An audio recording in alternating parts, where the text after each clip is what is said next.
मेरे पाकिस्तानियों, उधर आपने देखा कि जुल्फी अली बुखारी की 796 केनाल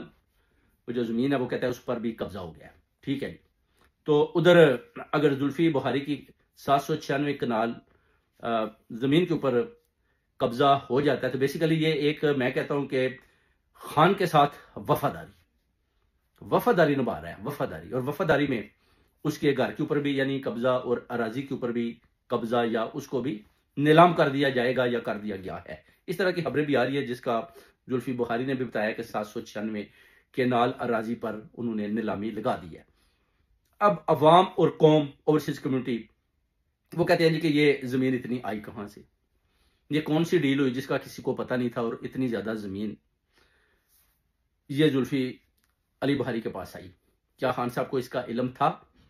जैसे कि आपको पता है कि फरा गोगी का मामला भी आप देखते हैं कि फरा गोगी जब नया नया मामला हुआ था तो फरा गोगी एकदम उधर से रूपुश होगी, जिसके बाद उस वक्त तक तो किसी को नहीं पता था कि फरा गोगी ने किसी किस्म की करप्शन की है। मगर जैसे जैसे मामलात चलते गए उस पर फिर पूरी कौम ने, ओवरसीज कम्युनिटी ने जब सही तरीके के साथ मुआयना किया तो ये पता चल गया कि खान साहब की नाक के नीचे करप्शन हुई और इनकी अपनी लीडरशिप ने की, जिसका खान साहब को इल्म नहीं था। कोई जमीनें खरीद रहा है, कोई अपना सोसाइटियां बना रहा है, कोई चीनी की अपना प्राइस ऊपर नीचे लेकर जाना चाहता है, कोई जमीनों पर कब्जों के बाद सड़कें बना रहा है, कोई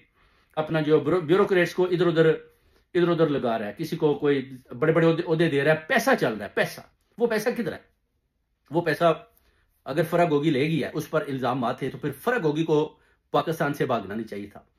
इसी तरह अगर जुल्फी अली बुखारी समझते हैं कि उनकी जमीन पर नाजायज कब्जा किया गया है और वो जो जमीन है वो मेरी थी और मैंने कब और किस तरीके से और कैसे खरीदी, तो इनको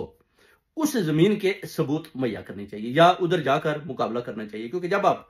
जैसे कि चौधरी मोहन सलाई, जब आप चौधरी मोहन सलाई के ऊपर भी यही इल्जाम है कि उसने भी एक मंथ में 346 करोड़ रुपए की जो उधर गबन किया, यानी चुराया हुकूमत का, उसके ऊपर भी ये एक बहुत बड़ा इल्जाम है। इसलिए तो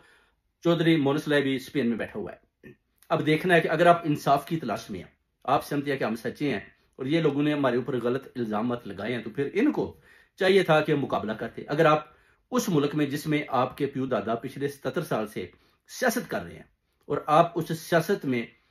जब अबादत होती है और जब अबादत में आप समझते हैं कि करप्शन होती है, तो फिर आप उधर से भाग जाते हैं, तो इसका मतलब होता है कि दाल में जरूर कुछ ना कुछ काला है। अब खान साहब ने तो करप्शन की नहीं, इसलिए तो उन्होंने बोला कि मेरे ऊपर आप अगर 4000 केस भी बना दोगे, 200 तो कुछ भी नहीं है, 2 सेंचुरियां हो गई है ना। वो कहते हैं कुछ भी नहीं है, मैंने तो करप्शन की नहीं है। और अगर किसी ने किया है तो इनको भी पता है कि खान साहब उसका साथ नहीं देंगे। जैसे कि खान साहब को अब पता चल चुका है कि ठीक है जी, फरा गोगी ने करप्शन की, जुल्फी बुखारी ने की, अपना मोहन सलाई ने की, और इनमें से लीडरशिप में से किस किस ने बाहर प्रॉपर्टीज बनाई, खान साहब को पूरा इल्म है, वो जानते हैं। वो जो अंदर बैठा है अकेला शख्स, कैदी नंबर 804, हर तरह के मामलात पर नजर रखता है और सब कुछ जानता है, मगर खामोश है। वो देख रहा है कि ये वो लोग थे जो हकीकी आज़ादी लेना चाहते थे और एक नजरियाती पाकिस्तान बनाना चाहते थे, जो कायदे आज़म मोहम्मद अली जिन्ना का विजन था और जिसको खान साहब लेकर इन लोगों के साथ आगे इस तहरीक में चल रहे थे। मगर जैसे ही मुसीबत पड़ी तो ये लोग एक एक करके उधर से भागना शुरू हो गए और उसके बाद खान साहब अकेले इस जंग में शामिल हुए और अकेले ही जंग लड़ते रहे। और जिन्होंने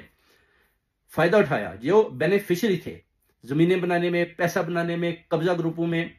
ब्यूरोक्रेट्स को इधर उधर लगवाने में, बहुत ज्यादा नाम है जो मैं वक्त आने पर दूंगा, वो लोग भी पाकिस्तान छोड़कर भाग गए और सारे इल्जाम खान साहब के और बुशरा बीबी के ऊपर लगा दिए गए। हालांकि इन दोनों का करप्शन के साथ दूर दूर तक किसी किस्म का भी लेना देना नहीं है। जो लोग उधर करप्शन करके आए हैं वो इधर मजे से जिंदगी गुजार रहे हैं और देख रहे हैं कि अगर खान साहब बाहर निकलेंगे तो हम दोबारा जाकर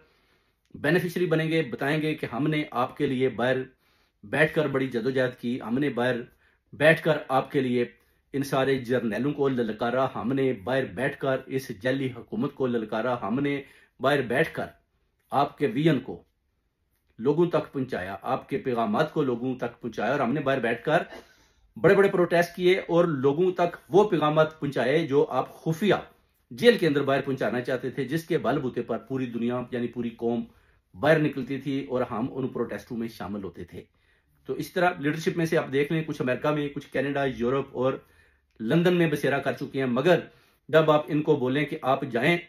और खान साहब के लिए स्टैंड लें। जैसे कि शेर अफजल मरवत, जब उसने आकर पैगाम दिया कि खान कहता है कि जितनी भी ओवरसीज कम्युनिटी है उनको मेरी तरफ से पैगाम दें कि वो पाकिस्तान पहुंचे और अपने अपने इलाके में काम शुरू करें। और अभी इनको आना पड़ेगा, मगर देख लें ओवरसीज कम्युनिटी में से मैं सब लोगों को जानता हूं, किसी एक ने भी उधर जाकर किसी किस्म का भी ना तो पीटीआई के लिए काम किया, बल्कि वो सिर्फ और सिर्फ जर्नैलों के खौफ से इधर ही बैठे रहे और इधर ही वो प्रोटेस्ट किए जिसमें वो समझते हैं कि हमारे पीछे घर वालों को ना पकड़ लिया जाए। इस तरह के मामला देखकर आगे बढ़ते थे, मगर वक्त ने साबित किया आहिस्ता आहिस्ता आप देखें कि वो लोग भी भागे और न्यू जनरेशन जो खान साहब के साथ सही प्यार और मोहब्बत करती और खान साहब के विजन को मानती, उन्होंने खान साहब का भरपूर तरीके से साथ दिया और खान साहब के उस पैगाम को आवाम तक पहुंचाया और भरपूर तरीके से मुकाबला किया। और आज अगर खान साहब जेल के अंदर जिंदा है तो वो सिर्फ और सिर्फ इस ओवरसीज कम्युनिटी जो उनके लिए उन्होंने स्टैंड लिया हुआ है और खड़े हैं उनके साथ और पैगामात दे रहे हैं बड़ी जुर्रत मंदी के साथ, ताकि कौम, अवाम और ओवरसीज कम्युनिटी को उन बातों का भी पता चले कि जिन लोगों ने करप्शन की और खान के नाक के